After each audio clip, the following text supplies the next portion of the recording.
Alright everybody, I'm going to start getting back in the groove of making these video series on tractors. This will be the first one on this new Pennsylvania Panzer that I just picked up. Of all the tractors I've ever owned, this will probably be the least likely for me to ever sell, just because of the large amount of local history surrounding this tractor, and I'll do a separate video on that once I'm done with this. Plan on this is to get it all clear coated once I'm done, but we need to start with the engine. So today's video is going to be a will it run. Now as we start to dive into this will it run, first thing I want to take note of is the engine. This is electric start, but it does not have a key switch, so there's no kill. That would have went to headlights that this guy had on here at some time. But there is no key switch, so you would kill it with this push button down here. And there is no coil. This spark plug wire runs directly under the shroud, which means this does not need a battery to make spark. So all we should need to do is take the points cover off and clean the points, and we'll get spark. So let's get that points cover off and see what kind of shape they're in, because I'm sure they're not very good after sitting. All right, moment of truth here. And they're pretty crusty, but I think we can clean those up just fine. So let me get some sandpaper and we'll clean those up, and if we need to, we'll get them gapped and then see if we can get some spark out of this thing. Now, for anyone who wants to do this the right way, you can buy points files. It's just a small file that you can use to clean up your points.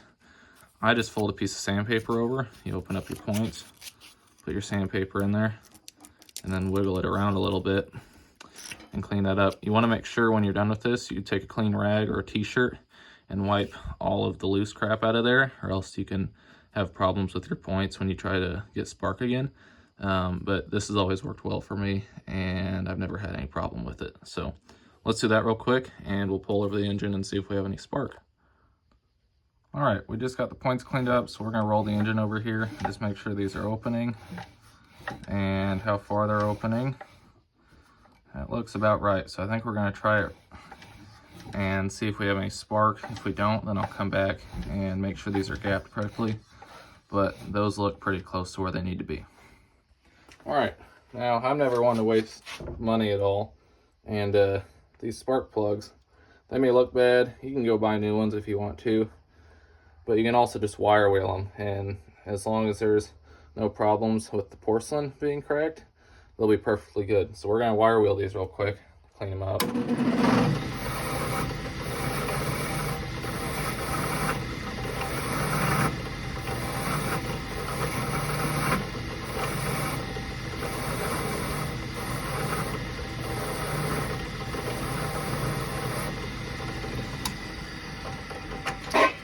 And just like that, perfectly good spark plug.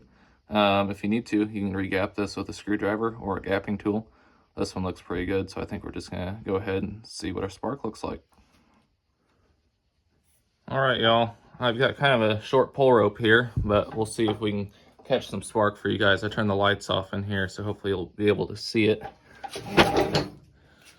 It's a short little gap, but nice hot blue spark. So let's put the plug in and give this thing some fuel and see if we can get it to fire off. Real quick here, I'll show you guys this. This is liquid wrench. It's a really good penetrating fluid, my favorite kind. I just bought this can yesterday because I was out, and we're gonna put some of this on the spark plug threads because it was pretty stiff coming out, and this throttle is extremely stiff. So we're gonna spray some on there and get all that freed up before we try to start it. One last thing I'm gonna do here before I put this points cover back on.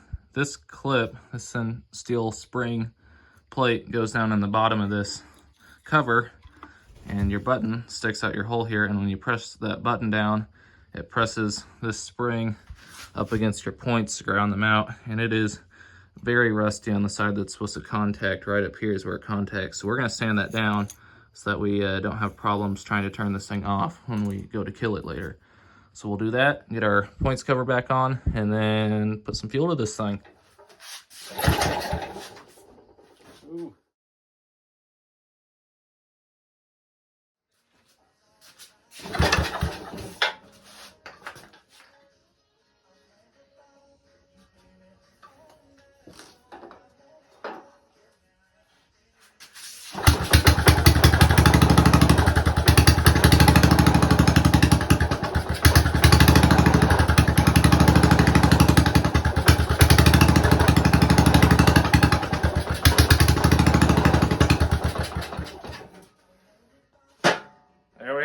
she's a runner.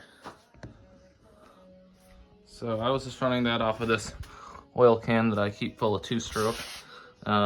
Next stage will be making sure our fuel tank doesn't have any holes and that it's clean, more importantly. This line's obviously been cut, and then we can run that into the fuel pump. Hopefully our fuel pump's good.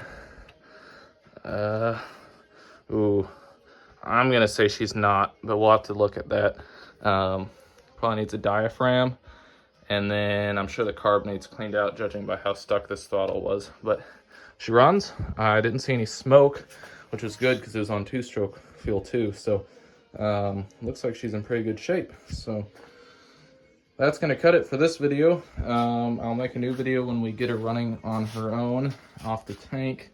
And then after that, it's gonna be a matter of getting tires and all that stuff for it.